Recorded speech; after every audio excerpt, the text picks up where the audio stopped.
Good afternoon, good morning, good evening once again. My name is Rabbi Mendelson. You know what your name is.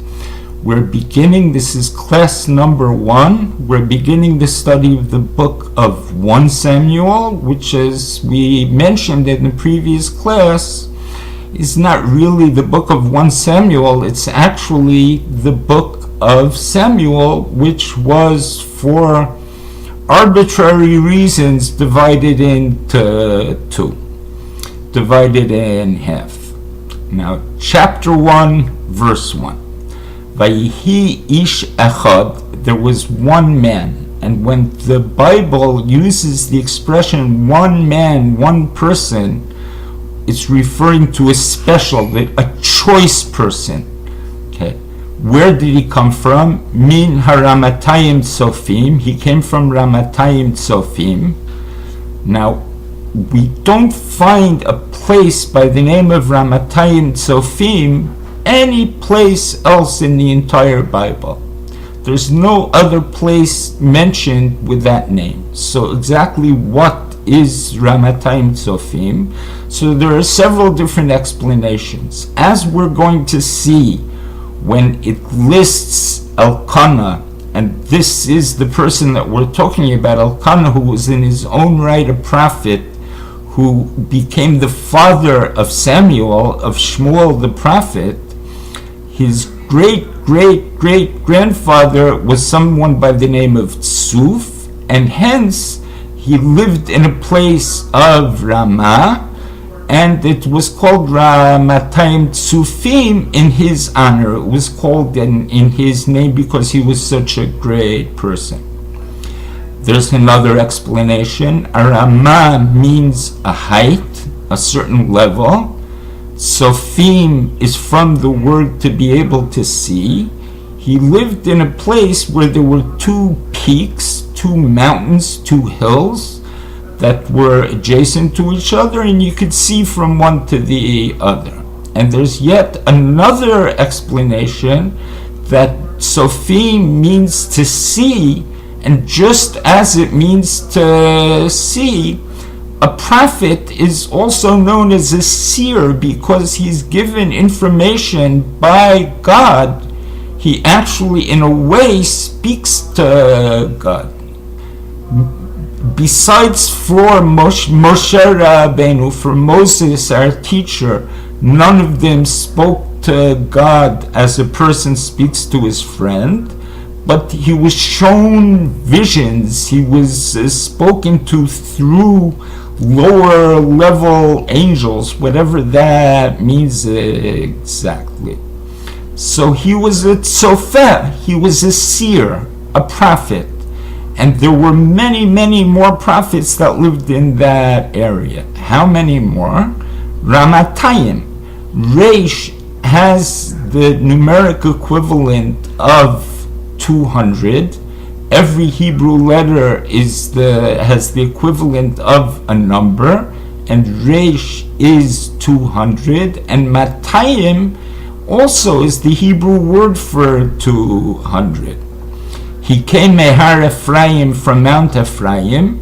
Ushemo, and his name was Elkanah ben Yerocham ben Elihu ben Tohu ben Suf Ephrati. So he came from Mount Ephraim. What does that mean? Was he from the tribe of Ephraim? No. Because we know, and we will see clearly later, that he was a Levi. He was from the tribe of Levi. He was a Levite. But the Levites were the one tribe that were not given their own portion of land within the land of Israel.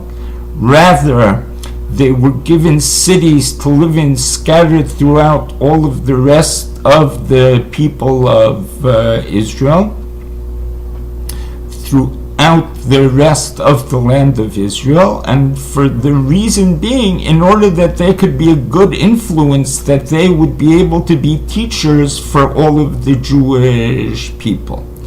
So we say that he came from Har Ephraim, the Mount of Ephraim, and the last word in the verse was Ephrati, which also can have the meaning of Ephraim, emphasizing again that he was from Ephraim, or Ish Ephrati also has the meaning that he was a nobleman.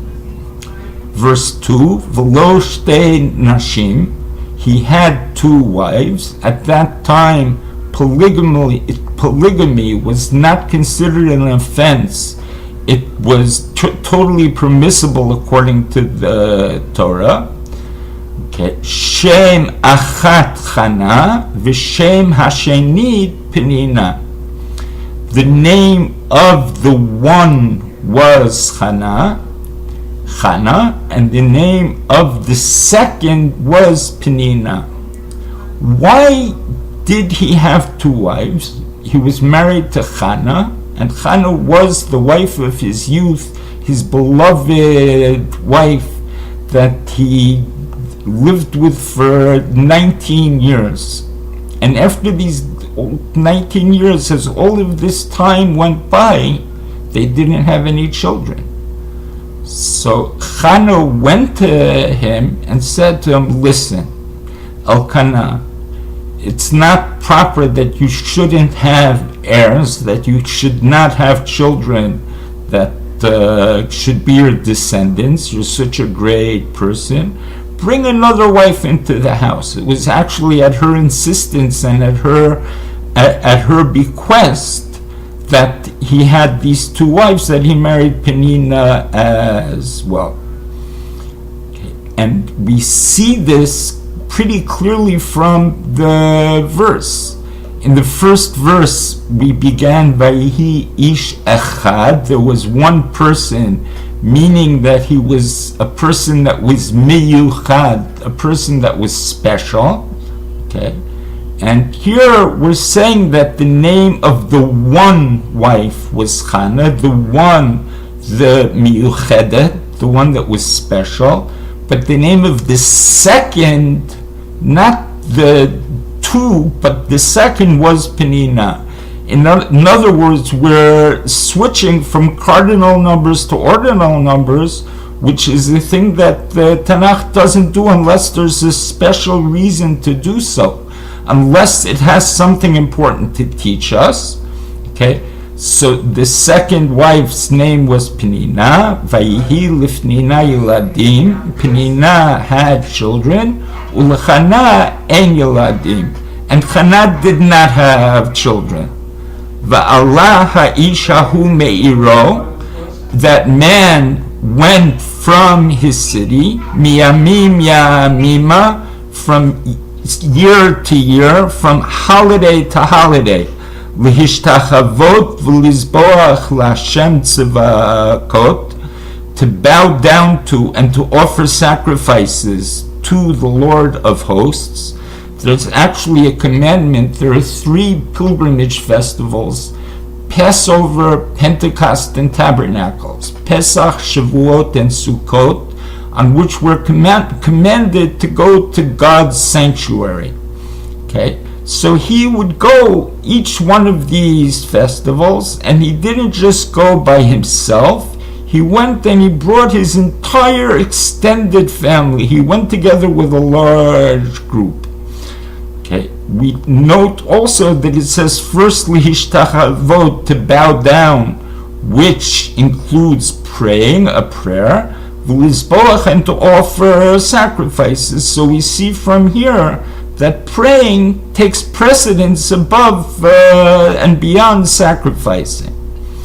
Okay, so he went to bow down to and to pray to and to offer sacrifices to the Lord of hosts b'Shiloh.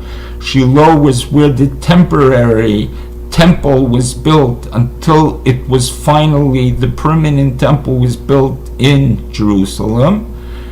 Visham Shnei V'nei Eli, and there were the 2 sons of Eli, Chafni u'Pinchas, Chafni and Pinchas, who were Kohanim LaHashem, who were Kohanim who served in a priestly capacity to God in the temple. Now, why their name is brought up here, their names are brought up here, is a question. and we shall discuss this further lately. The one other thing that I wanted to mention for now is the fact that Elkanah actually had the very first mitzvah mobile, mitzvah tank, because people became lax in the mitzvah of traveling to the sanctuary for these holidays, and Elkanah wanted to encourage people to fulfill this mitzvah. So what did he do? He went, as I mentioned before, with his extended family. He took his family and he went with his family. He took his family, and each time they would go via a different route, and they would stop in the square of the city, in the city square, in the road in the middle of the city. So people saw a large crowd gathered there. They would stop and ask, who are you? Where are you going? What are you doing? And he would explain to them that, you don't know? It's almost Passover. It's almost Shavuot. It's almost Sukkot. We're going to the house of the Lord in order to celebrate the holiday properly. As a result of that, he was able to help bring many, many people to begin fulfilling this commandment once again. That's the conclusion of the third verse, and until next time, Shalom.